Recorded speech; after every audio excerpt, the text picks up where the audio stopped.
कृष्ण गुरु जी धन प्रणाम। गुरु जी क्षमा चाहूँ गुरु जी, मैं बीच में बोल रहा हूँ। सभी माता जी प्रभु जी को दंडवत प्रणाम। प्रभु गुरु जी, मेरा इंटरव्यू है, तो आप सबको का आशीर्वाद चाहिए। और मुझे क्या मैं गीता क्लास से कुछ दिन की छुट्टी ले सकता हूँ? जी, ये सब मुझे इधर पूछने का नहीं है ना, मैसेज करके पूछने का। ओके, कृष्णा गुरु जी धन्यवाद। ओके, तो अभी हम आज किसका टर्न था बताने का?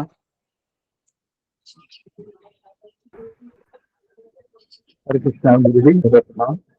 गुरु जी, एक जैसे अभी बताया कृष्ण प्रभु जी ने कि विकास नगम के पिताजी का अब इस टाइम ऑपरेशन चल रहा है, क्या ये उचित है कि हम इस वक्त प्रार्थना करेंगे? मुझे समझा नहीं आप क्या बोल रहे हैं, आपका आवाज नहीं आ रहा है अच्छे से। विकास निगम के पिताजी का आज इस वक्त ऑपरेशन चल रहा है गुरु जी, तो क्या ये जी, अब प्रार्थना कर सकते हैं उनके लिए? हाँ ठीक है, करेंगे उनके लिए। 3 बार हम हरे कृष्ण महामंत्र बोलते हैं उनके स्वास्थ्य के लिए। ऑपरेशन उनका चल रहा है ताकि वो जल्दी रिकवर हो जाए। हरे कृष्णा हरे कृष्णा हरे कृष्णा हरे कृष्णा हरे राम राम हरे हरे हरे कृष्णा कृष्णा हरे हरे हरे राम राम कृष्णा हरे हरे हरे राम राम राम राम हरे हरे हरे कृष्णा गुरु जी धन्यवाद। हरे कृष्णा। हरे कृष्णा सभी भक्तों को स्वीकार करना। हरे कृष्णा गुरु जी। सब लोग अपने माइक को ऑन कीजिए, माइक ऑफ करके कैमरा को ऑन कीजिए।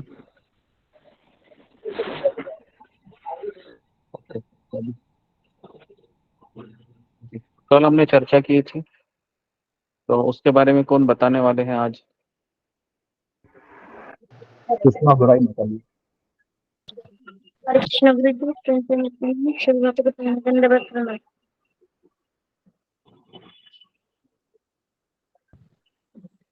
जी बताइए। हरे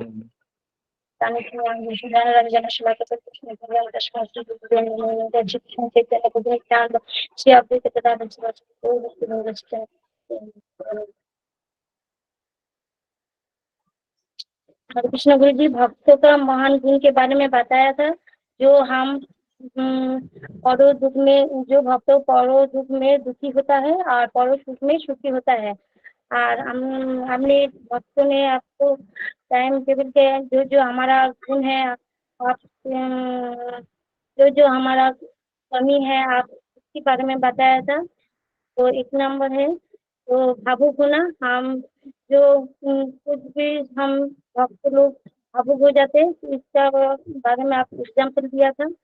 जो हम कोई आध्यात्मिक दिग में जो अच्छा है, भक्ति में होता है तो, लेकिन वो बाहर जाते हैं तो कोई किसी के कष्टों से आध्यात्मिक हो, भक्त हो व अभक्त हो, व बाहर से कोई व्यक्ति दूर रहते तो हम लोग उसका दिग में हम हो जाते हैं और दुखी हो जाते हैं और गलत का निर्णय करने नहीं लेना पड़ता है। उनके बातों में हम इमोशनल हो जाते हैं और हम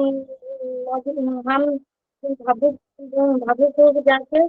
हमको दुखी में नहीं समझन नहीं, हम इस बारे में बता, हम कुछ सोच नहीं सकते हैं। और दूसरा दृढ़ निश्चय नहीं होता स्ट्रॉन्ग स्ट्रॉन्ग डिटर्मिनेशन हुआ था। और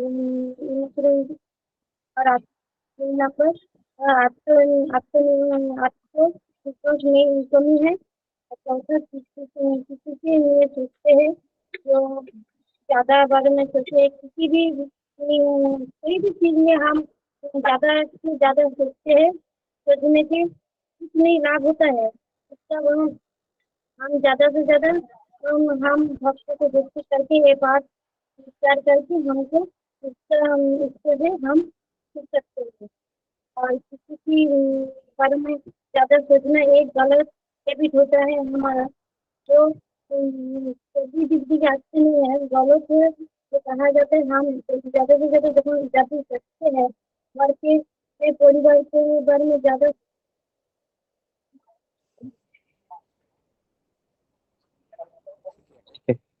ठीक है सुषमा माता जी। धन्यवाद। हरे कृष्णा। ठीक है, मैं आगे बढ़ता हूँ। तो जी, तो पीपीटी कोई शेयर कीजिए। कल का हम कहाँ पर रुके थे वहां से हम शुरू करते हैं। 5वां अध्याय। जी गुरु जी 5.18 तक कवर हुआ था। जी जी, तो उसको आप ये कीजिए। ठीक है, तो कल हमने चर्चा की थी काफी चीजों पे। उसको आप वापस एक बार सुनिए रिकॉर्डिंग। हमने अपनी कमियां के बारे में चर्चा की थी और किस तरह से हम उसके ऊपर उसको अपने जीवन में उतार के हम उसके ऊपर मात कर सकते हैं।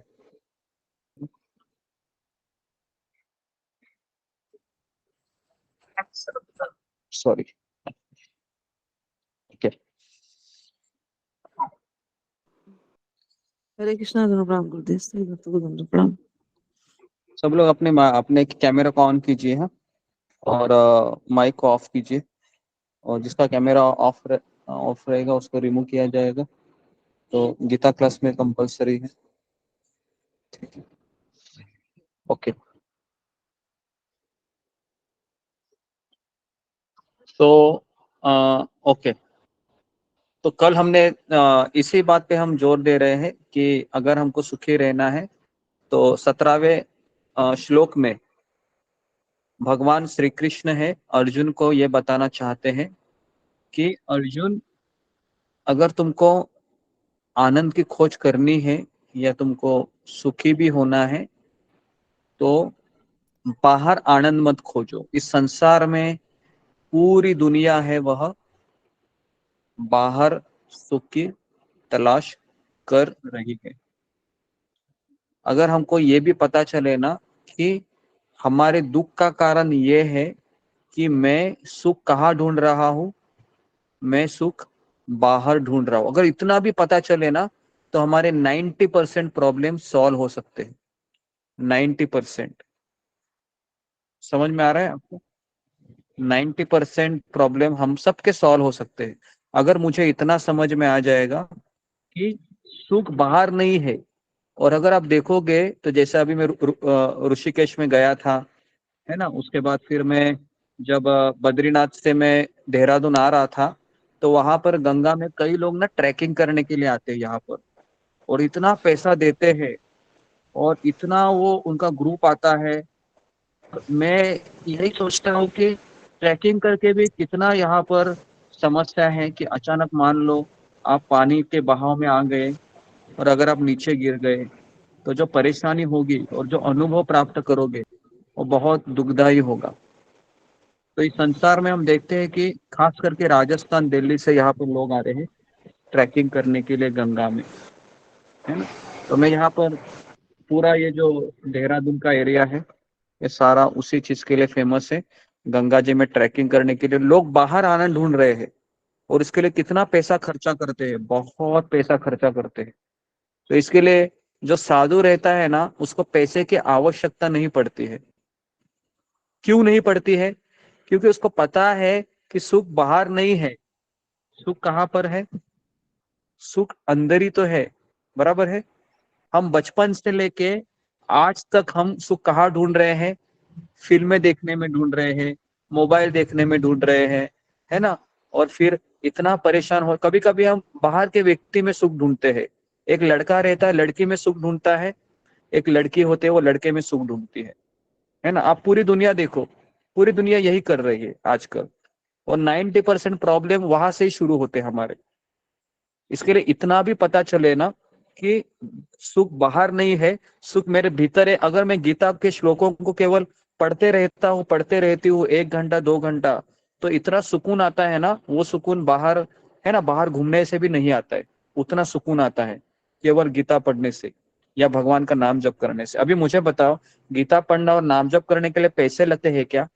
किसी को कुछ पैसा देना पड़ता है? नहीं देना पड़ता है। फिर भी हम वो, क्योंकि संसार का नियम है जो चीज फ्री में मिलती है ना उसकी कोई वैल्यू नहीं होती है, बराबर है। अगर आपको कोई चीज फ्री में मिलती है ना और कहेगा कि देखो इसको आप जरा इस्तेमाल करो आप सुखी हो जाओगे, तो लोग कहेंगे कि अरे फ्री वाली चीज थोड़ी ना चलती है, अरे थोड़ा सा पैसा वाला बात करो ना, तब जाके हम मानेंगे। तो इसके लिए अभी दुनिया में आप देखो, जहां पर पैसे ज्यादा चार्ज करते हैं ना, वहां पर लोग बोलते हैं यहाँ पर ज्यादा सुख है। देखो आप, चाहे एसी में घूमना हो, फ्लाइट में घूमना हो, है ना, या फिर कुल्लू मनाली जाना हो, या अलग अलग जगह है, बहुत पैसे लगते हैं।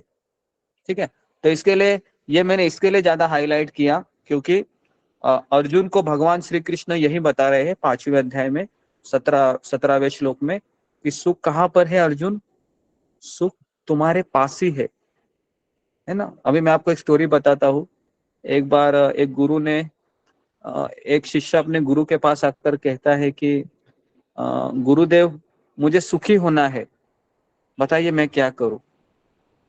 तो गुरुदेव कहते हैं कि उस गार्डन में चले जाओ और वहां पर कई सारी तितलियां ना घूम रही है, उसमें से एक तितली मुझे पकड़कर यहाँ पर लाओ। इतना ही बोलते। वो शिष्य क्या करता है, सुबह से शाम तक एक तितली को पकड़ने के पीछे वो लगा रहता है, लेकिन वो तितली उसको प्राप्त ही नहीं होती। और जब वह शांत बैठ जाता है थका भरा, है ना, बेंच पे, तो अचानक वही तितली आती है और कहाँ बैठती है, उसके उसके पास बैठती है।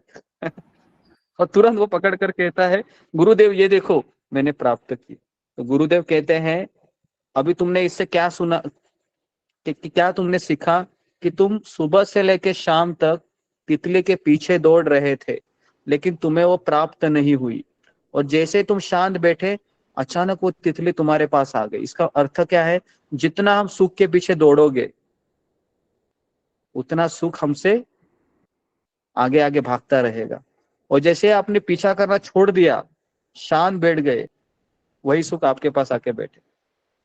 समझ में आ रहा है? पूरी दुनिया देखो आप सुख के पीछे भाग रही है, लेकिन सुख मिलेगा ही नहीं उनको। और जैसे ही आपने सुखी होने का प्रयास ही छोड़ दिया, तो वही सुख आपके पास आकर बैठेगा, है ना। तो इसके लिए इतना भी समझ में आने के लिए ना, इसके लिए हमको भगवत गीता है सुनना चाहिए, समझना चाहिए। ठीक है, अभी हम आगे बढ़ते हैं। तो आज हमने इस चीज पे हाईलाइट किया, नंबर 1, इसको आप नोट कीजिए। पहला है कि सुख है वह बाहर नहीं है, ना सुख बड़े बड़े होटलों में खाना खाने में है, ना वह, है ना, कहीं ऑर्केस्ट्रा आप देखने जाओ जहां पर नाच गाने चल रहे हैं, तो देखने से भी सुख नहीं मिलेगा। थोड़े समय के लिए आपको लगेगा सुख है, लेकिन उसके बाद आप बोर हो जाते हो।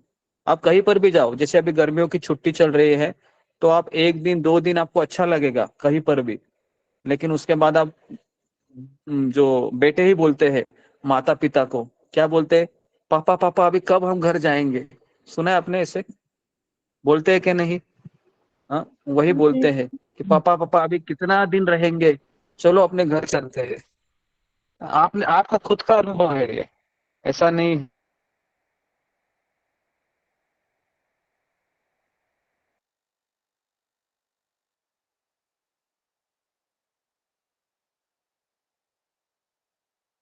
नहीं गुरुजी आवाज नहीं आ रही। कुछ आवाज नहीं आ आवाज नहीं आ रही, रही है गुरुजी। अभी आ रही है आवाज? आ रही है। जल्दी आ रही है। नहीं गुरुजी, देखो आ रही है आवाज? हरे कृष्णा, हरे कृष्णा। ये आ रही है। अब आ रही है। जी गुरुजी। जी जी, ओके। तो मैं ये बता रहा था कि इस संसार में कोई भी चीज, कोई भी व्यक्ति या कोई भी वस्तु अगर आप पहली बार इस्तेमाल करते हो तो बहुत अच्छा लगता है, क्योंकि वो नया नयापन रहता है ना। आप जिस दिन, आप सब जितने लोग हैं जिन्होंने शादी की होगी, कि शादी का पहला दिन आप याद कीजिए, दूसरा दिन याद कीजिए, ऐसा लगता है कि मैं स्वर्गलोक में आ गया, मैं स्वर्गलोक में आ गई, है ना। और जैसे दिन आगे बढ़ते हैं हमको पता चलता है कि यहाँ पर सुख ही नहीं है। ठीक है, इसके लिए हमको बाहर है वो सुख ढूंढना बंद करना चाहिए। उसके बाद फिर भगवान श्री कृष्ण, अर्जुन फिर प्रश्न पूछता है कि भीतर, आप कह रहे हैं कृष्ण कि भीतर मैं सुख खोजूं, लेकिन भीतर जो परमेश्वर है उन पर मुझे ध्यान करना है क्या? तो भगवान कहते हैं कि हाँ, सुख भीतर ढूंढने का अर्थ क्या है ये भी तो पता होना चाहिए ना। भीतर सुख मतलब क्या करूं मैं? अपने हृदय को फाड़ दूं क्या मैं और अंदर झांक के देखूं सुख है क्या नहीं? इसका ये मतलब ऐसा नहीं। कई लोगों को लगता है भीतर सुख है मतलब क्या करूं मैं? किसी किसी मेरे शरीर को फाड़ दूं और देखो क्या इधर सुख है क्या? तो ये भी नहीं है। तो समझने का अर्थ क्या है? भीतर सुख मतलब आपके भीतर जो परमेश्वर है, जो परमात्मा है, जो भगवान है ना, उनके संबंधित विषयों में आपको सुख प्राप्त होगा। क्योंकि जिस तरीके से मछली रहती है, अगर मछली को आप पानी से बाहर निकालोगे तो मछली को आप सब कुछ दोगे, है ना, उसको एयर कंडीशन रूम दोगे गर्मियों में, और सर्दियों में उसको आप हीटर का हवा दोगे गरम गरम, या उसके बाद उसको सारी चीजें आप रखोगे, उसके पास लेडीज मछली रखोगे अगर वो जेंट्स रहेगा, इतना भी सब करोगे ना, तो क्या वो मछली सुखी रहेगा? वो रहेगा ही नहीं। जब तक उसको पानी नहीं मिलता है समुन्द्र का, तब तक वो केवल तड़पते रहेगा। और हम सब लोग उस मछली की तरह है। जब तक हम परमात्मा की खोज नहीं करते हैं, भगवान की खोज नहीं करते हैं, और हम अनायास ही उस समुन्द्र से निकले हुए मछली की तरह अनेक अनेक विषयों को लेकर सुखी बनना चाहते हैं, तड़प रहे हैं, लेकिन जब तक हम भगवान रूपी समुन्द्र में गोते नहीं लगाएंगे तब तक हम ऐसे ही दुखी रहेंगे, है ना। तो इसलिए इसको हमको समझना चाहिए कि भगवान हमको क्या बताना चाह रहे हैं। भीतर आनंद खोजो मतलब क्या करना है?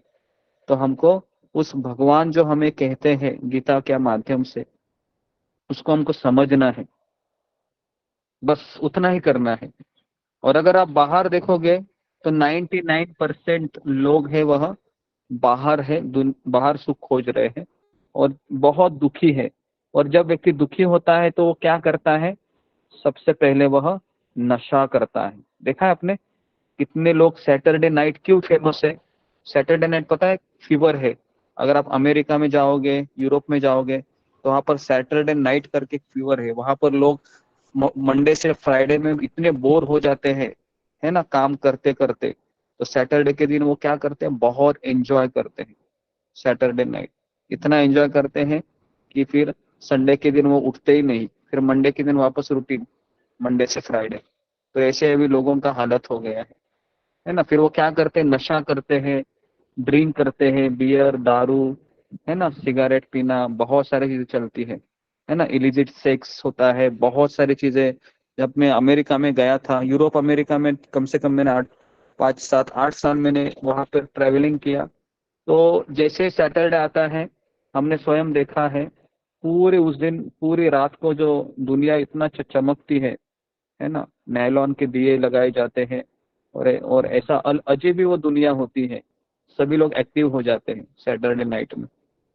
तो इस तरीके से संसार के लोग सुख खोजते हैं। तो भगवान अर्जुन को कहते हैं कि अर्जुन तुम बाहर सुख देखो, बाहर सुख मत देखो, अंदर देखो। इसका अर्थ है कि तुम मेरे ऊपर ध्यान केंद्रित करो या मेरे विषयों में तुम इंटरेस्ट ले लो। तो फिर अर्जुन के मन में प्रश्न आता है कि भगवान आप कहते हैं कि मुझे अंदर सुख ढूंढना है, लेकिन बाहर की जनता के साथ मैं कैसे व्यवहार करूं? ये तो मुझे बताइए। क्योंकि बाहर भी तो लोग हैं, मेरी माँ है, मेरे पिता है, मेरे भाई है, मेरी पत्नी है, मेरा पति है, इनके साथ भी तो मुझे व्यवहार करना है, कैसे करूं मैं? तो भगवान फिर 18वें श्लोक में एंट्री करते।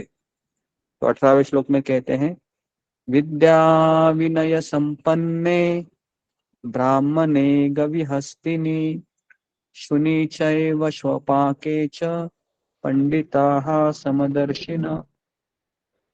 तो भगवान कहते हैं कि जो मैं तुमको कह रहा हूं ना, भीतर सुख है, तो भीतर कौन है? मैं हूं परमात्मा के रूप में।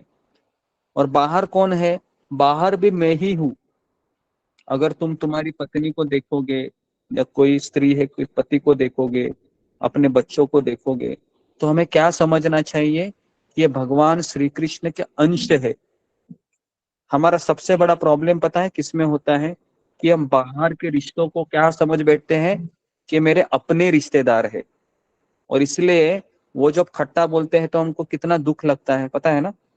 एक बात केवल बोलते हैं, शाम तक हम किसके बारे में सोचते हैं, उसी के बारे में सोचते हैं। देखो आप, इसने मुझे बोला है क्यों, मैंने क्या बिगाड़ा था इसका, जिंदगी भर तो मैं इसको साथ दे रहा हूँ, है ना। यही विचार घूमते रहते हैं हमारे मन में, बराबर है। तो इसलिए हमें ये समझना चाहिए कि बाहर के लोगों में हमको किसको देखना है, भगवान श्री कृष्ण को देखना है। जब तक आप ये सोचोगे कि ये मेरा पुत्र है ना, और जब वो आपको एक दिन अंगूठा दिखाएगा ऐसे, तो वो दिन आपको बहुत पीड़ादायक लगेगा, बराबर है।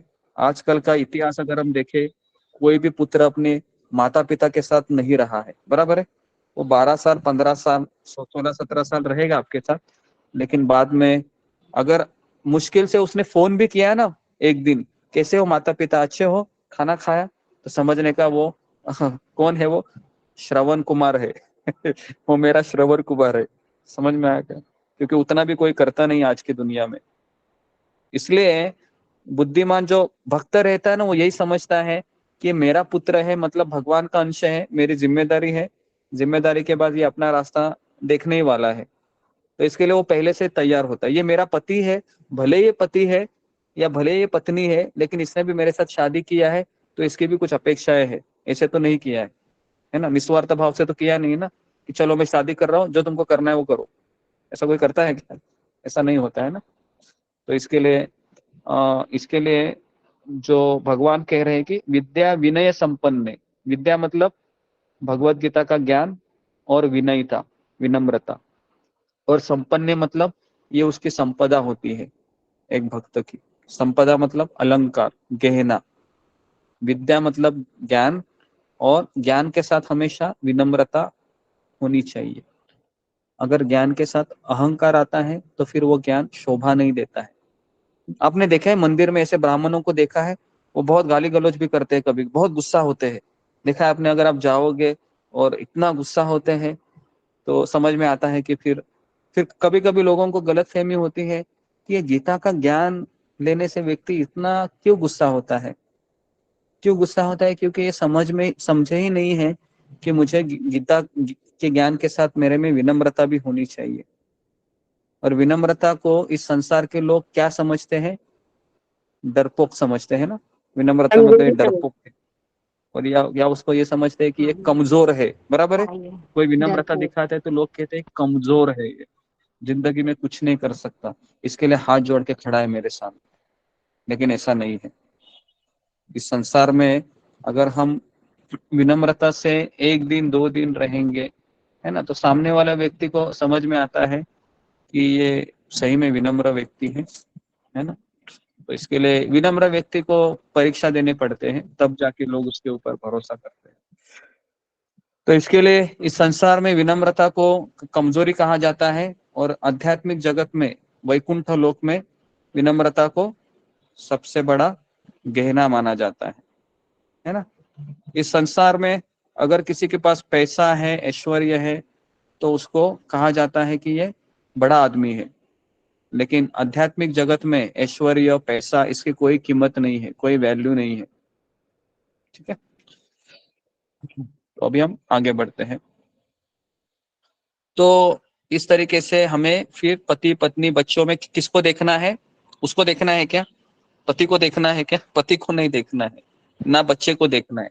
आपको भगवान के अंश को देखना है कि ये कृष्ण का ही अंश है, मेरे साथ रह रहा है ना। इस तरीके से अगर फिर कृष्ण का अंश अगर आपको चिल्लाएगा तो भी आपको बुरा नहीं लगेगा, बराबर है लेकिन अगर आप ये सोचोगे ये कृष्ण का अंश नहीं है, मेरा बेटा है, और फिर अगर आपको बोलेगा माँ को, जब बेटा माँ को बोलता है ना तो बहुत लगता है, बराबर है। जो माता रहते हैं उनको पता है, जो बेटा बोलता है ना, क्योंकि उसको अपना दूध पिलाया रहता है, उसका सुसु सी सब साफ किया होता है ना। सबसे ज्यादा स्त्री किसकी सेवा करती है? पति की भी नहीं करती है, बच्चे की करती है, बराबर, बेटे की करती है। तो इसके लिए जो जो बेटा जब बोलता है ना, तो छुरी से भी ज्यादा गहरा जाता है, पता है। छुरी तो इतनी इतनी गहराई में नहीं जाती है, लेकिन जब बेटा बोलता है ना माँ को, तो माँ को बहुत बुरा लगता है। सबसे ज्यादा बुरा वही उसी को लगता है ना। और खास करके जब बच्चा बड़ा होता है ना, और जब उसकी शादी होती है, और शादी होने के बाद जब वो बोलता है तो माँ को ऐसा लगता है कि अभी बीबी आ गई है ना, बीबी के कहने से मुझे बोल रहा है, तो उसको दुगना उसको वो छुरी लगती है फिर, है ना। तो इस तरीके से हमें यही समझना चाहिए कि मेरा बेटा नहीं है, ये भगवान का अंश है, ये मेरा पति नहीं है, ये भगवान का अंश है ना। तो बाहर भी वो किसको देखता है? उसी परमात्मा को देखता है जिसको वो अंदर देख रहा है। ठीक है, तो ओके, नेक्स्ट। तो इस तरीके से 19-20 श्लोक में भी भगवान अर्जुन को यही बताना चाहते हैं कि बाहर भी आत्मा को देखो और अंदर परमात्मा को देखो। तो अभी इतना सब सुनने के बाद अर्जुन का यहाँ पर प्रश्न है, जो जानता है उसके लिए भी सुख की इच्छा तो हमेशा बनी रहती है ना। भले ही मैंने ये सब सुना आपसे कि मेरे भीतर परमात्मा है, मुझे सुख भीतर ही खोजना है, बाहर सब मेरे रिश्तेदार है, वह आप ही के अंश है, सब मैंने समझा, सब मैंने जाना भी, लेकिन फिर भी सुख की इच्छा तो बनी रहती है, तो फिर मैं क्या करूं? तो भगवान कहते हैं ऐसे सुख अल्प आयु होते हैं, क्षणिक होते हैं, और अंत में ये दुख देते हैं। भगवान कहते हैं कि जिस तरह से, अगर मैं उदाहरण दूं आकर आपको ऐसे सुख का जो क्षणिक होते हैं, है ना, जैसे मान लो कि खास करके अगर आप किसी होटल में जाते हो, तो होटल में मेनू कार्ड आप सब लोगों ने हाथ में लिया होगा, और मेनू कार्ड में से कई चीजें आपने पढ़ी भी होगी, और उसमें से आपने एक चीज है, एक मेनू पे आपका इतना ध्यान आकर्षित हो गया, फॉर एग्जाम्पल आप पिज्जा, पास्ता, फ्राइड राइस, है ना, या नूडल्स। अभी मैं ये नाम इसलिए गिरा रहा हूँ कि हम जब जोशी मठ में ठहरे थे तो मेनू कार्ड उधर ही था, रहा था, नए से लेटेस्ट आए हैं, तो इसके याद आया, इसके लिए मैंने 3-6 नाम आपको बता दीजिए, है ना। फ्राइड राइस, मंचूरियन राइस था उसमें, और उसके बाद पनीर कोफ्ता, और उसके बाद पिज्ज़ा, पास्ता, ये भी थे उसमें, है ना। तो ये नाम सुनकर आप मुंह में जरा पानी नहीं आना चाहिए, होटल की चीजें हैं। तो ये सब चीजें मान लो हमने खा ली, मान लो, हाँ, उस दिन, और खाने के बाद क्या होता है पता है? अगले दिन जोर से पेशाब आता है ना। अगर आपने होटल खाया होगा तो जैसे आप उठते हैं ना, आप पैंट पकड़ कर आप टॉयलेट की तरफ भागते हो, क्योंकि कुछ हजम नहीं हुआ है ना। तो जैसे आप जाते हो डिसेंट्री लग जाते। खाने के समय तो ऐसा खाते हैं वो होटल का खाना, तो बहुत आनंद देता है, लेकिन उसका अंत होता है दुख में होता है। और इस संसार में सबसे बड़ा आकर्षण है स्त्री और पुरुष का आकर्षण। जब स्त्री किसी पुरुष से मिलती है या पुरुष कभी स्त्री से मिलता है, तो उसको लगता है कि we made for each other, है ना, दोनों को लगता है। लेकिन कुछ समय के बाद उसको लगता है कि हम दोनों एक दूसरे के लिए बने ही नहीं है ना। ये लेकिन काफी समय लगता है ना, तब सब कुछ हुआ रहता है, शादी भी हुई रहती है, 7 फेरे भी हुए रहते हैं, बच्चे भी हुए होते हैं, उसके बाद पता उसको लगता है कि हम दोनों एक दूसरे के लिए बने नहीं है। तो इस संसार का सुख कैसा है? क्षणिक है, अल्प समय के लिए। तो इसके लिए भगवान अर्जुन को यही समझाना चाहते हैं कि बाहर का सुख है वह क्षणिक है, अंत में दुख देता है। तो अर्जुन अभी यहाँ पर प्रश्न पूछता है, लेकिन लोगों को उसी की आदत हो जाती है, सारी दुनिया उसी की आदत के पीछे है। तो भगवान कहते हैं लेकिन बुद्धिमान व्यक्ति उसमें आनंद नहीं ढूंढता है। जो जो व्यक्ति है बुद्धिमान है, बुद्धिमान व्यक्ति की डेफिनेशन क्या है जी? कौन मुझे बताएगा कि हम बुद्धिमान व्यक्ति किसे कहते हैं? जी, फिंगर को रेज कीजिए जी। मंजू सिंह बोलो, बुद्धिमान व्यक्ति किसे कहेंगे हम गुरुदेव इस संसार में? जी, गुरुदेव आप यहाँ पे यही बताना चाह रहे हैं कि जो अगर कोई व्यक्ति बुद्धिमान है तो वह भौतिक सुख जो होते हैं उनमें आनंद नहीं ढूंढता है। जैसे जी एग्जाम्पल के तौर पे आप बता रहे हो कि अच्छा खाना है तो हम अच्छे से अच्छा खाना ज्यादा से ज्यादा खाना चाहते हैं, लेकिन अगले दिन क्या होता है? हम हॉस्पिटल में लैंड अप करते हैं या कुछ ज्यादा नशा करता है, वो भौतिक नशे में सुख ढूंढ रहा है, तो वो क्या करता है, उसको जो है अंत में दुख प्राप्त होते हैं। अगर कोई व्यक्ति बुद्धिमान है तो वो जप माला में और भगवान का नाम लेने में, श्रवण में सुख ढूंढेगा। शुरुआत में उसे ऐसे लगेगा पता नहीं ये काम कितना कठिन है, कितना बोरियत महसूस हो रही है, कितना दुख लग रहा है, लेकिन अंत में यही जो काम है ये उसे सुख देगा। हरे कृष्णा गुरुदेव, इतना ही समझ आया था, कोई गलती हो गई हो तो जी। क्षमा कर दीजिए। तो ओके, तो सब लोग इसका डेफिनेशन लिखिए, हो सकता है तो। बुद्धिमान व्यक्ति किसे कहते हैं? जो भौतिक सुखों में अपना मन नहीं लगाता। ठीक है, भौतिक सुख मतलब जैसे पिक्चर है ना, मूवी देखना या फिर आईपीएल की मैच देखना। ऐसा लगता है कि आईपीएल की मैच मुझे एंजॉयमेंट देगी, लेकिन जब रिजल्ट आता है ना, आखिरी ओवर होता है, इतना टेंशन बढ़ता है। और अगर कोई हमारी अपेक्षा से दूसरी टीम जीत जाती है तो रात भर वो सो नहीं पाता है ना। एक्चुअली वो इसके लिए देख रहा था ताकि मुझे कुछ एंजॉयमेंट मिले, लेकिन उसका परिणाम डिप्रेशन में चला जाना, एंजाइटी में आना, ये सब में होता है। तो इसके लिए बुद्धिमान व्यक्ति की डेफिनेशन है कि वह भौतिक सुखों में आनंद नहीं लेता है। तो फिर वो आनंद किस में लेता है? आध्यात्मिक चीजों में लेता है। ठीक है, तो ये इसको आप लिखिए, क्योंकि ये डेफिनेशन आपको शायद ही कोई बता सकता है गीता के अनुसार। तो आप हमेशा अपने साथ एक पेन और एक नोटबुक हमेशा रखिए। ठीक है, तो बुद्धिमान व्यक्ति की डेफिनेशन है कि वह भौतिक सुखों में अपना मन नहीं लगाता है, वह आध्यात्मिक सुखों में उसका मन नहीं भी लगता है तो भी वो लगाता है। समझ में आ रहा है?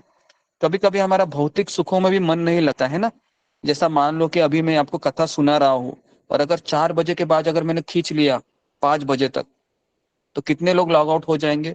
बहुत लोग हो जाएंगे ना। 4 बजे के बाद ही होना शुरू कर देते हैं, है ना। मुश्किल से फिर 50 60 70 लोग हो रह जाते हैं, 20 लोग कल्टी मार देते हैं, क्योंकि बहुत अभी ओवरलोड हो गया ना 4 बजे, है ना।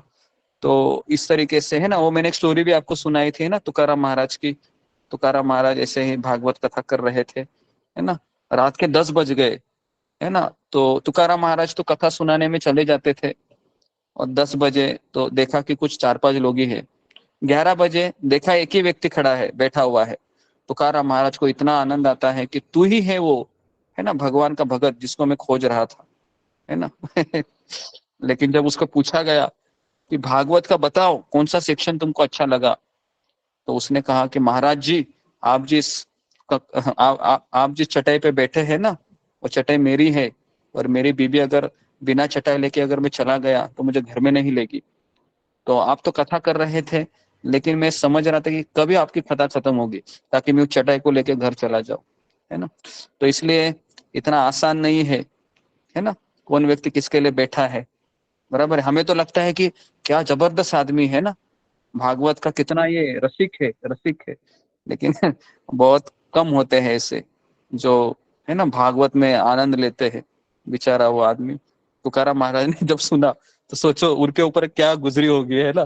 क्योंकि वो तो सोच रहे होंगे कि ये आदमी कितना अच्छा है, लेकिन जब उसने सुनाई दिया तो तुकाराम महाराज कितना सोच रहे होंगे कि एक भी आदमी नहीं ऐसा, है ना, जो रात तक प्रवचन सुने। बराबर है। तो इसके लिए इतना आसान भी नहीं है कि आध्यात्मिक विषयों में मन लगाना, है ना।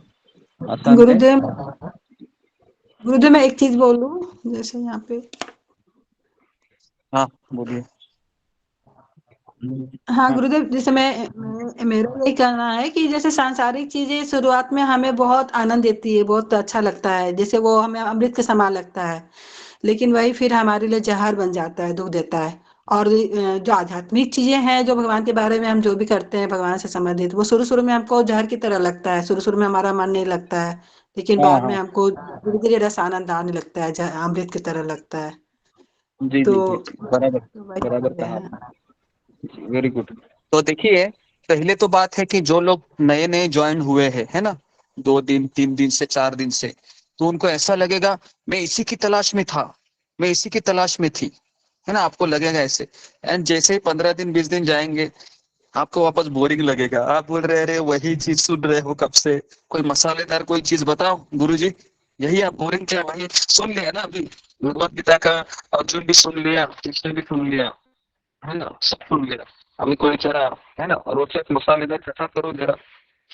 तो बद्ध जीव का एक स्वभाव होता है, उसको कुछ तो नया नया वैरायटी चाहिए होता है, और इसी में वह क्या हो जाता है, इसी में वह उस चीज को सार को पकड़ नहीं पाता है वो।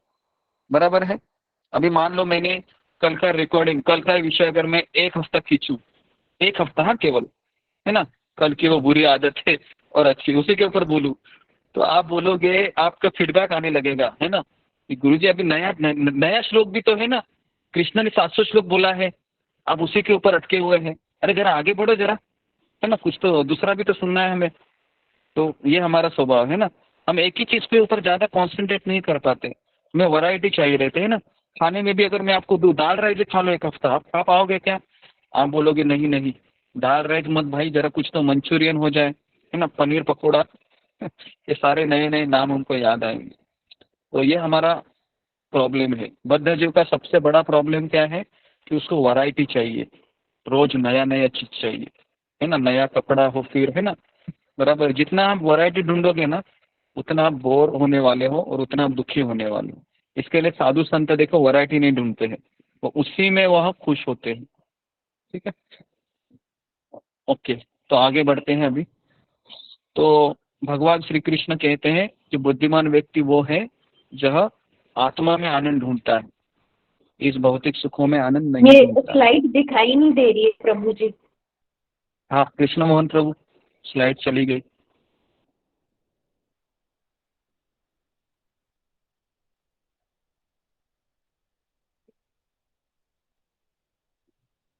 कृष्ण मोहन प्रभु है क्या?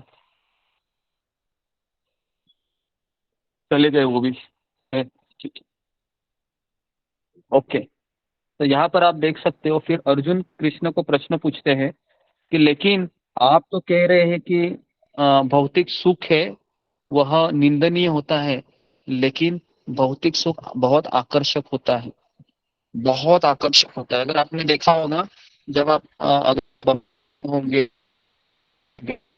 8 बजे के करो, है ना, तो आपको भौतिक सुख बहुत गुरुजी दिखाई आपका देंगे। वॉइस ब्रेक हो रहा है। गुरुजी आवाज ब्रेक हो रहा है, इसलिए क्या बोले सुनाई नहीं दे। हाँ हाँ, ओके। हरे कृष्णा हरे कृष्णा, अभी आ रहा है आवाज? हरे राम राम। जी गुरु। जी जी गुरुजी जी हाँ, तो मैं ये बता रहा था कि भगवान श्री कृष्ण अर्जुन को ये कह रहे हैं कि बुद्धिमान व्यक्ति है वह भौतिक सुखों में आनंद नहीं लेता है। तो अर्जुन यहाँ पर प्रश्न पूछता है कि देखिए कृष्ण, भौतिक सुख बहुत आकर्षक होता है, तो फिर मेरा मन तो उसमें लगेगा ही ना, मैं क्या करूं, आप बताइए मुझे। तो भगवान कहते हैं कि बाहरी सुख तो हमेशा आकर्षक रहेगा, है ना, और हमको पता भी है, हम जब रात को अगर हम ट्रैवलिंग कर रहे होते हैं या रात को खाना खाने के बाद, कई लोग हैं वह थोड़ा सा नीचे जाके थोड़ा सा, उसको क्या कहते हैं, नीचे जब हम खाना खाने के बाद 100-200 कदम चलते हैं ना, टहलना ज्यादा हाँ जी, वॉकिंग। तो आप इसे हाँ वॉकिंग के लिए जाते हैं, तो बहुत सारी चमकीली चीजें दिखाई देती है और हम आकर्षित होते हैं ना। कभी कभी हस्बैंड को बहुत महंगा भी पड़ता है रात को वॉकिंग पे लेके जाना, है ना, बीबी को, क्योंकि वो बहुत सारी चीज देखती रहती है ना, रात को ही, और रात को बहुत एक्सप्लोरेशन होता है उन्हीं चीजों का, है ना। वो कहती है कि अरे इसको लाना पड़ेगा ना। तो इस तरीके से भी होता है, क्योंकि आकर्षण इतना तीव्र होता है ना भौतिक चीजों का, कि व्यक्ति उसके बिना रहा नहीं जाता है ना। तो इसके लिए अर्जुन फिर प्रश्न पूछता है कि क्या करूं मैं इस आकर्षण का।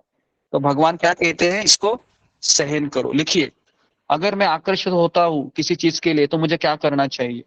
$1,000,000 क्वेश्चन है ये, क्योंकि रोज हम आकर्षित होते हैं। तो मुझे क्या करना चाहिए? अगर मैं आकर्षित होता हूं किसी चीज के लिए, इस संसार के, तो मुझे क्या करना चाहिए? एक वाक्य में, सहन करना चाहिए। क्या करना चाहिए?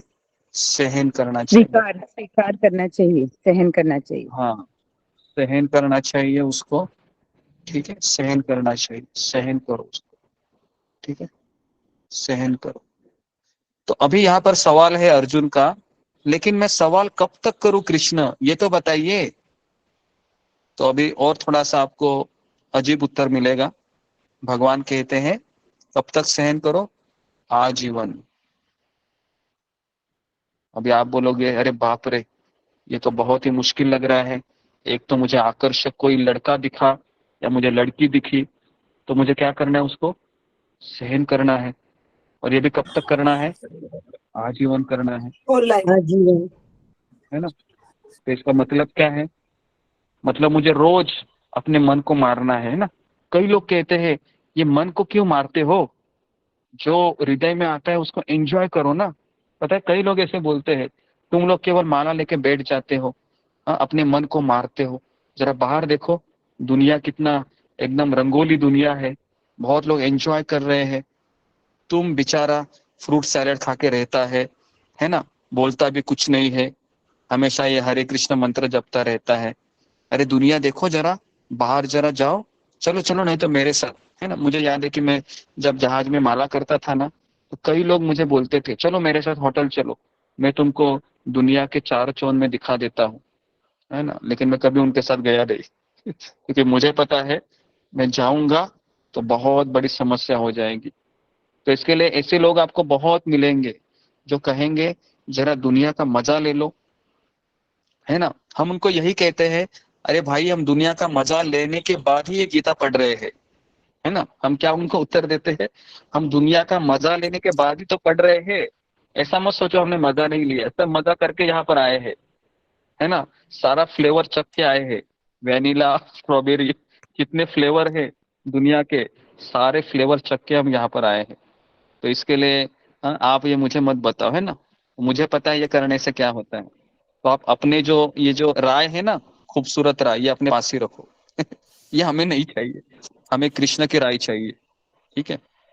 ओके, तो इस तरीके से भगवान कहते हैं कि यह आकर्षण हमको सहन करना पड़ेगा आजीवन, कोई इसका ये नहीं है कब तक, है ना, कब तक। तो इसके लिए अभी सहन भी वही व्यक्ति कर सकता है जो रोज सत्संग करेगा, क्योंकि सहन करना भी आसान है क्या, आसान नहीं है। आप देखो, किसी लड़के को अगर खूबसूरत लड़की दिखाई देती है ना रास्ते पर, वो तुरंत एजिटेट हो जाता है ना। उसको सारे गीता के श्लोक ऊपर से जाने लगते हैं, सारे सत्संग की बातें भी ऊपर की जाने लगती है। किसी स्त्री को अगर, है ना, पुरुष अगर दिखाई देता है अच्छा, तो उसको सब गीता के क्लासेस ऊपर चले जाते हैं।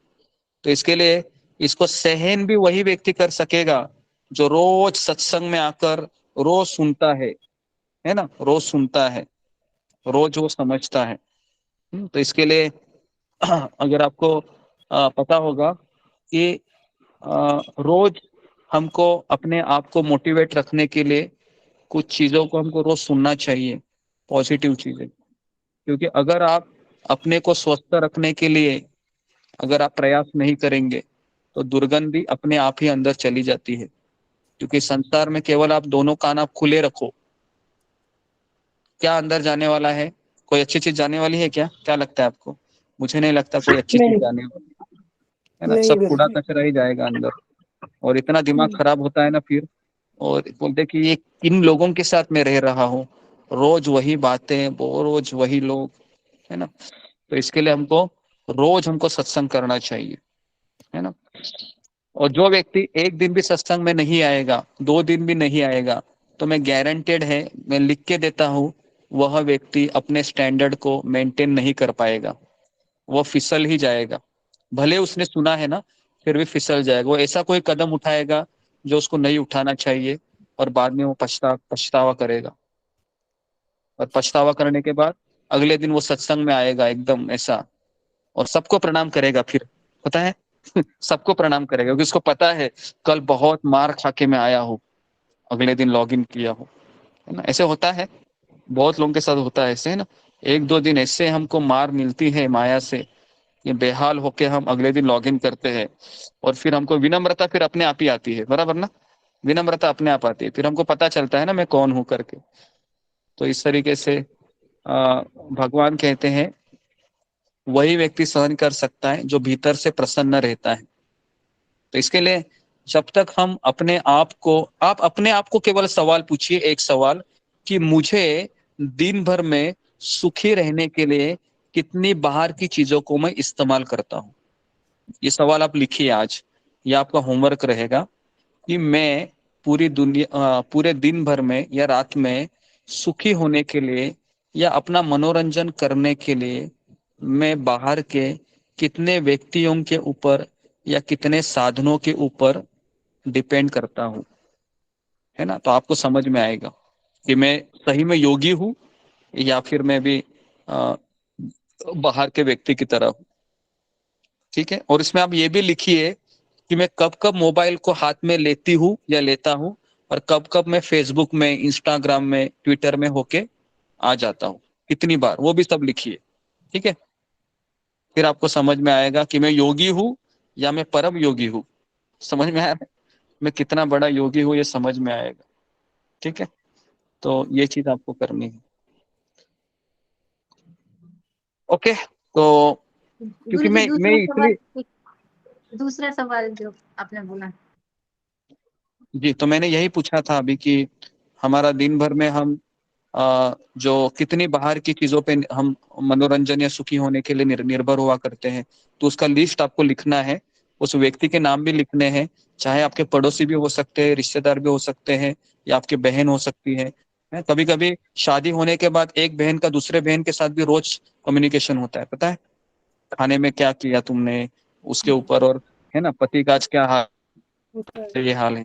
तो इस तरीके से बहुत सारी चर्चाएं होती रहती है। अगर हम मोबाइल लेते हैं तो फेसबुक है, इंस्टाग्राम है ना। कई लोग तो ये बहाना देते हैं हम फेसबुक पे ना डिवोटी को ही देखते हैं और किसी को नहीं देखते हम, ये भी लोग बहाना देते हैं, है ना। बहुत लोग ऐसा, लेकिन वो बहाना देते देते एक आध व्यक्ति ऐसा मिल ही जाता है और जिसके अब टिक करके उसके अंदर चले जाते हैं, अरे यार बहुत अच्छा दिख रहा है ये व्यक्ति।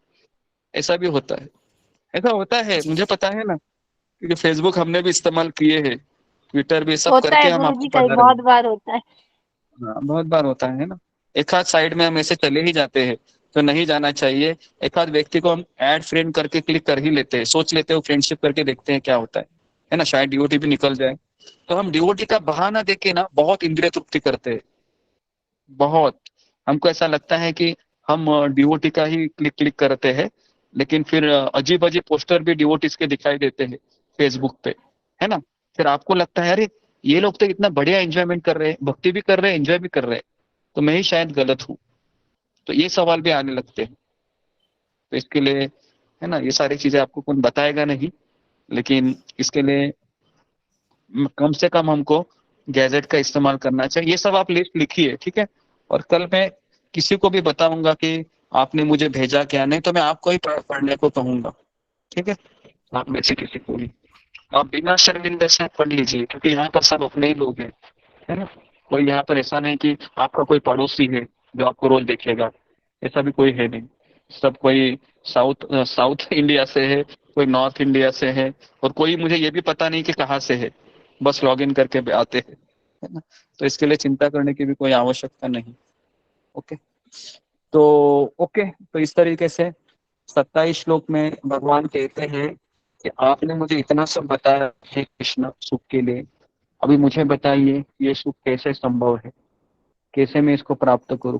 कुछ तो मुझे फॉर्मूला बताइए कि मैं तो योगी भी नहीं हूँ, भीतर मेरे में भीतर अभी तक कुछ प्रसन्नता भी नहीं है, तो मैं कैसे अभी इस सुख को खोजूं। तो भगवान कहते हैं कि अर्जुन कहता है कि आपने मुझे कर्म करने के लिए कहा है ना, योगी बनने के लिए नहीं, तो मैं क्या करूं।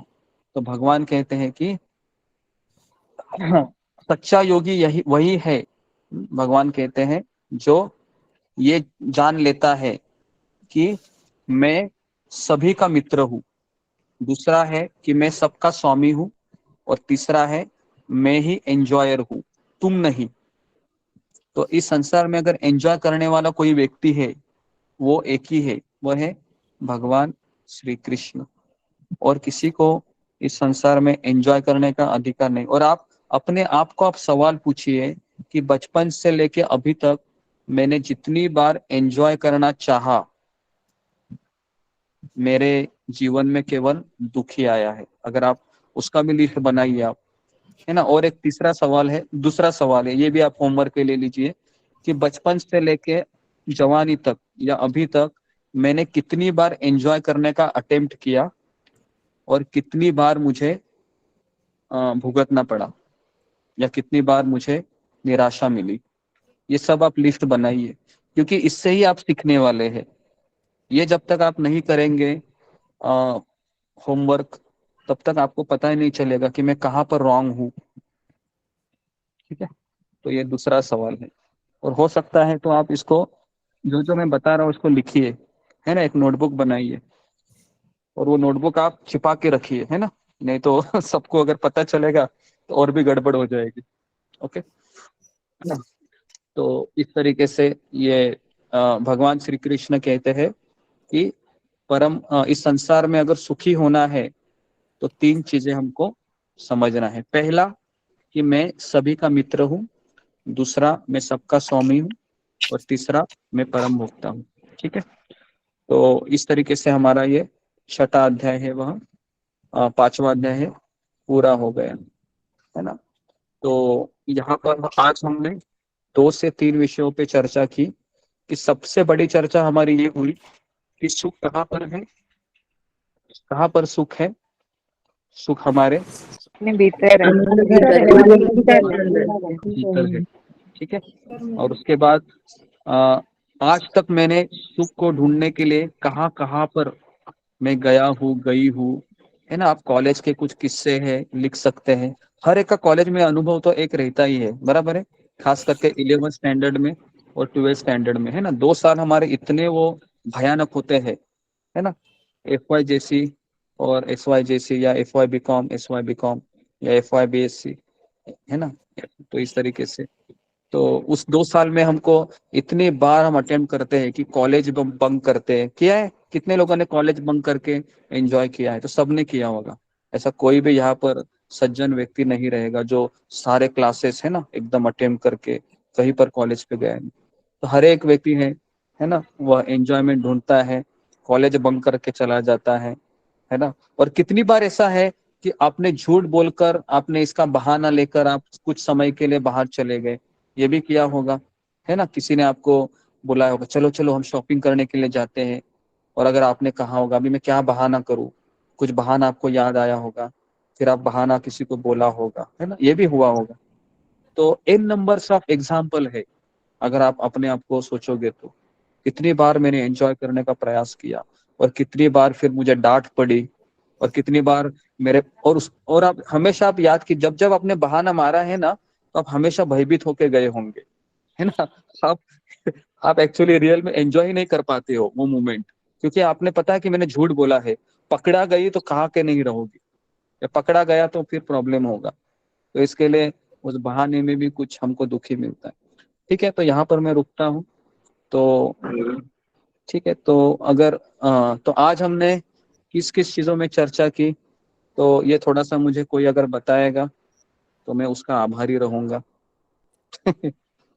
ताकि मुझे ये समझ में आए कि आपको समझ में आया कि नहीं। फिंगर को रेज कीजिए, है ना, और मुझे बताइए। कोई नए लोग हैं, नए लोग में से कोई बताए, है ना, गुरुजी क्योंकि मैं थोड़ा बहुत बोल पाऊँ? 1 मिनट आप फिंगर को रेज कीजिए, मैं बता देता हूँ। ओके,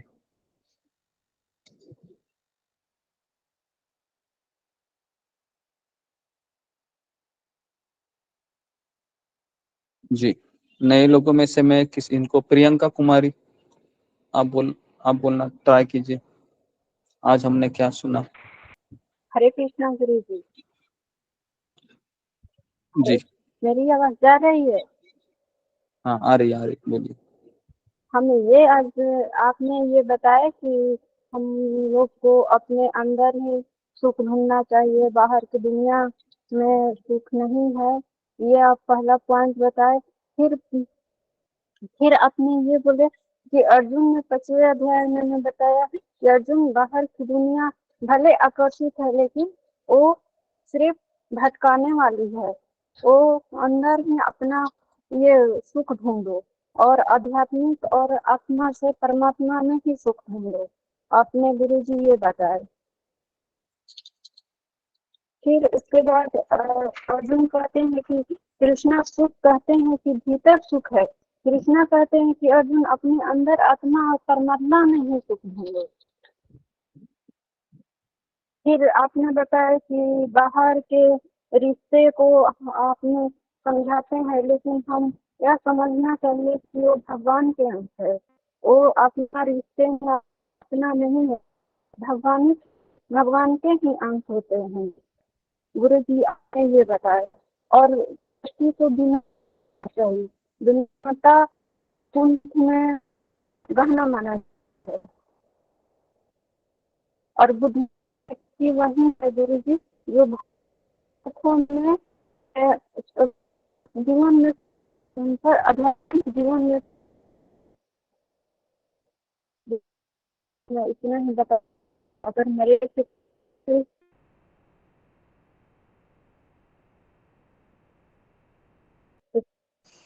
जी, तो इसके अलावा और किसी ने लिखा होगा तो बहुत अच्छा बताया, प्रियंका कुमारी।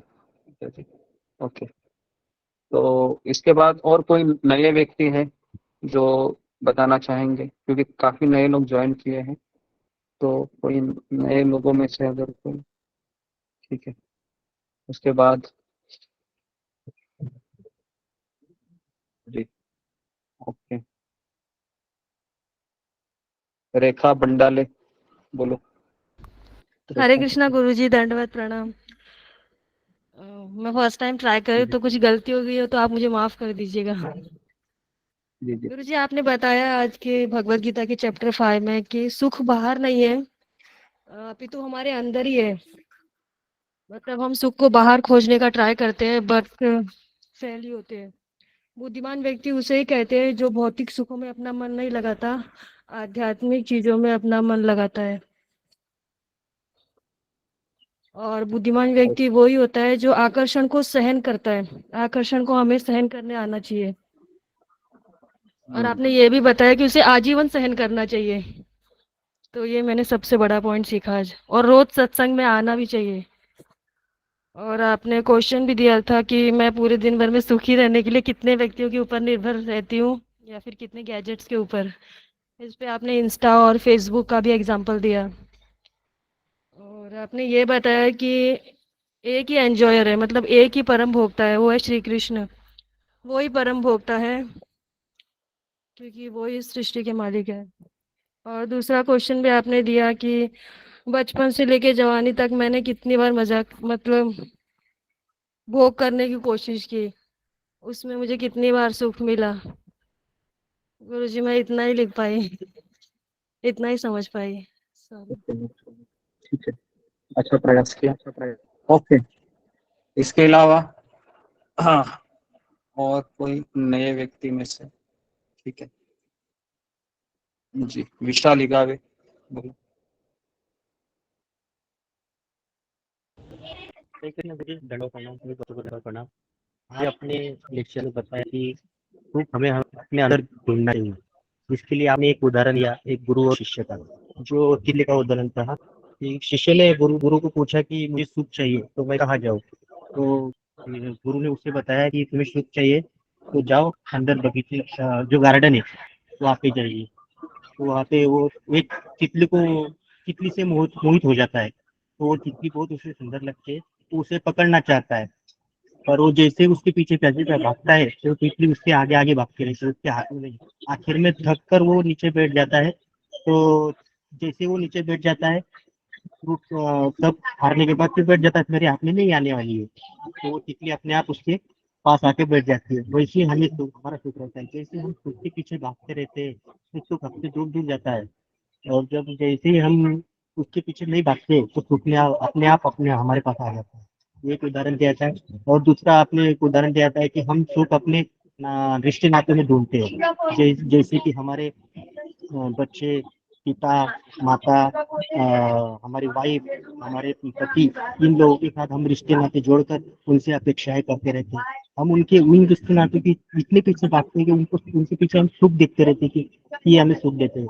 और जैसे हम इनसे डिसअपॉइंटेड हो जाते हैं तो हम बहुत नीचे गिर जाते हैं। अरे ये तो हम इनसे बहुत सुख चाहते थे, पर हम इनसे सुख नहीं मिल रहा, हम इसलिए हम डिसअपॉइंटेड हो जाते हैं। ये दूसरा उदाहरण दिया था। और तीसरा आपने ये बोला था कि हम हमें सिर्फ हम यहाँ पे सुख भोगने नहीं आए, सिर्फ सुख भोगने और देने के लिए हम सिर्फ एक ही भोगता है, वो है कृष्ण। उनसे हमें सुख की अपेक्षा करनी चाहिए। दूसरा कोई हमें सुखी नहीं कर सकता है इस जगत में। और ये इस जगत में सिर्फ दुख ही मिलने वाला है। आध्यात्मिक जगत में ही हमें जो सुख मिलने वाला है, इसलिए आध्यात्मिक जगत में हमें रहना चाहिए। ऐसा आपने बताया था। और आपने बताया कि हमें क्वेश्चन लिखना चाहिए कि हम जो दिन भर में हमने देखा कि हम सुख की अपेक्षा कैसे कर रहे हैं, किन किन चीजों से कर रहे हैं और किससे कर रहे हैं, ये हमें नोट डाउन करना चाहिए। जैसे कि फेसबुक, इंस्टाग्राम, इसमें हमने कितना समय बिताया, ये हमें नोट डाउन करना चाहिए और ये आपको बताना है। चल, ये आपने बताया था, तो इतना मैं बता सकता हूँ गुरुजी। अगर कुछ गलती हो गई तो माफ कर देना। Okay, very good. तो बहुत सारी चीजें कवर हो गई। तो कितने लोगों का वो तितली का एग्जाम्पल वो अच्छा लगा? आपने सबने ये रियलाइज किया होगा कि आप कभी कभी कुछ चीज चाहते हैं और जब आप उसका बंद कर देते हैं चाहना, तो अनायास ही वो चीज आपको प्राप्त हो जाती है। ऐसा हुआ है आपको जीवन में? तो गुरुजी उस टाइम उसे एक्सेप्ट करना चाहिए कि नहीं? करना चाहिए ना, फिर कर लीजिए ना, अनायास आई है, कर लीजिए, है ना? नहीं तो पर आप ही फिर ने तो बताया कि बाहर गुरुजी का कभी कभी अनायास। तो खाने में ढूंढते तो अच्छा खाना मिल जाए। हाँ जी जी, कभी कभी हम अच्छा खाना भी ढूंढ देते हैं तो मिलता ही नहीं है अच्छा खाना, और अचानक कोई घर से कोई अच्छा चीज आ जाता है या भेज देता है ना? या हमारी वो इच्छा सैटरडे या संडे पूरी हो जाती है। तो ऐसे जीवन में देखिए, हम सोचते नहीं है कभी, इसके लिए मैं आपको सोचने पे मजबूर कर देता हूँ कि कुछ सवाल देकर, ताकि आप अपने ही जीवन को कुछ खोजे, क्योंकि उसी में उसके आंसर छिपे हुए हैं। क्योंकि कई बार हम सोचते नहीं है कि मैंने जीवन में कितनी बार खुश होना चाहा है ना? और जब जब मैं खुश होना चाहा है, मुझे असफलता ही मिली है। आप देखो, है ना? कभी सफलता नहीं मिली है। लेकिन जब मैं आध्यात्मिक जीवन में आता हूँ, तो मुझे एटलीस्ट ये तो पता चलता है कि यहाँ पर असफलता का कोई मापदंड नहीं है। क्योंकि यहाँ पर अगर मैं प्रयास करता हूँ, भले ही मैं असफल हो जाऊं, लेकिन फिर भी भगवान श्री कृष्ण उसको नोट कर रहे हैं। तो इसका सबसे बड़ा उदाहरण है रामायण में जटायु का। याद है ना आपको? जटायु भी असफल हुए थे सीता माता को बचाने के लिए। जी गुरुजी, लेकिन आपने पूरे रामायण में भगवान ने किसी का अंतिम संस्कार नहीं किया, अपने पिता का भी नहीं किया, लेकिन जटायु का किया। सबसे बड़ा रिवॉर्ड मिला जटायु को। तो ये जो एग्जाम्पल मैंने पहली बार जब मैंने ये सुना था कई साल पहले, तो मुझे इतना मोटिवेशन मिला, क्योंकि मैं हमेशा यही चाह रहा था कि मैं क्यों सफल होना चाहता हूँ? क्योंकि सफलता जब मैं चाहता हूँ ना, तो मैं डिप्रेशन में जाता हूँ, क्योंकि सफलता मेरे हाथ में नहीं है। लेकिन मेरे हाथ में क्या है? प्रयास करना मेरे हाथ में है। अगर वो मेरे हाथ में है और अगर उससे मेरे कृष्ण संतुष्ट हो जाते हैं, तो फिर मुझे जीना भी बहुत आसान हो जाएगा। क्योंकि मैं वही तो एक कर सकता हूँ, प्रयास। क्योंकि सफलता मेरे हाथ में नहीं है। तो इसके लिए जो रामायण का एग्जाम्पल है ना जटायु का, हमेशा याद रखिए, क्योंकि उससे हमको भगवान की भक्त वत्सलता पता चलती है कि भगवान बहुत दयालु है। हमारे प्रयास को भी वो रिवार्ड देते हैं, और इतना अच्छा रिवार्ड देते हैं। सबसे बेस्ट रिवार्ड दिया उन्होंने जटायु को, किसी को नहीं दिया। तो इसके लिए हमको इन एग्जाम्पल से हमको मोटिवेशन मिलता है। ठीक है, तो 4 बजे हैं, तो यहाँ पर मैं रुकता हूँ। तो कल हम जी, किसी का कुछ हाँ बोलिए। हम सुख उस आदमी से ढूंढते हैं, उस व्यक्ति से या उस चीज से ढूंढते हैं सुख, जिसको सुख के बारे में पता ही नहीं, जिसको सुख का अनुभव नहीं है, उसमें ढूंढते हैं हम सुख। तो आपको क्या कहना क्या चाहते हैं आप? ये एक्सपेक्टेशन जो होती है ना, अभी वो हमें सुखी कर देगा, वहां से दुख ही मिलता है, सुख नहीं मिलता। जी, एक्चुअली बुढ़ापा जब आ जाता है ना, तो बूढ़े व्यक्ति ने बहुत सारे अनुभव किए रहते हैं, है ना? एक व्यक्ति रहता है जो एक बार एक बार उसको जब सबक मिलता है ना तो वो सुधर जाता है। लेकिन कुछ हम कलयुग के जीव ऐसे हैं ना, कई बार उसको सबक मिलना पड़ता है ना, तब जाके वो सुधर जाता है। बराबर है, एक बार सुधरता नहीं है ना। एक बार अगर बेटा अपनी माँ को बोलता है ना कि तुम हमेशा ऐसी हो, तुमने मुझे कुछ सुख नहीं दिया, तो फिर माँ है वो वापस सोचती है नहीं मेरा बेटा है, कुछ तो उसको गलत फहमी हुई है, वापस वो दूसरी बार भी अपने बेटे को खुश कराना चाहती है। तो ऐसे कई बार जब उसको कई बार उसको बुराइयां मिलती है अपने पुत्र से, तब जाके वो मान जाते हैं कि नहीं, अभी मुझे मेरा बेटा सही में मेरा नहीं रहा। तो इसके लिए एक बद्ध जीव को निष्कर्ष में आने के लिए ना कई बार उसको वो हालात को झेलना पड़ता है, क्योंकि वो एक बार समझता ही नहीं है ना, उसको हमेशा है कहीं ना कहीं उसको अपेक्षा लगी रहती है कि, है ना। तो ये सारे एग्जाम्पल हमको यही बताते हैं कि हमें बहुत कड़े अनुभव की आवश्यकता है। बराबर है, जिन लोगों ने कड़े अनुभव को पिया है फिर वह भक्ति को छोड़ के नहीं जाता है। बराबर है, क्योंकि उसको पता है मेरे सारे दरवाजे बंद हो चुके हैं, यही जी एक प्रभु दरवाजा जी, खुला सही है ना। बोल रहे और हैं, जिसको ऐसा मेरे साथ बहुत हाँ, तो सबके साथ ऐसा होता है। तो इसके लिए मैं आपको यही कहना चाहूंगा कि भगवत गीता में भगवान कहते हैं कि मैं ही सबका मित्र हूँ, और कोई मित्र नहीं है इस संसार में, क्योंकि हर एक व्यक्ति इस संसार में स्वार्थ की जिंदगी जी रहे हैं हम। जब तक हमारा स्वार्थ कहीं से बनता है तब तक हम उसके साथ अच्छे से रहते हैं। जिस दिन हमारा स्वार्थ पूरा नहीं होता है फिर वही व्यक्ति हमको फोन भी नहीं करेगा और कहेगा कि तुम्हारा मेरा भी कोई रिश्ता नहीं है। ये सबके साथ होता है।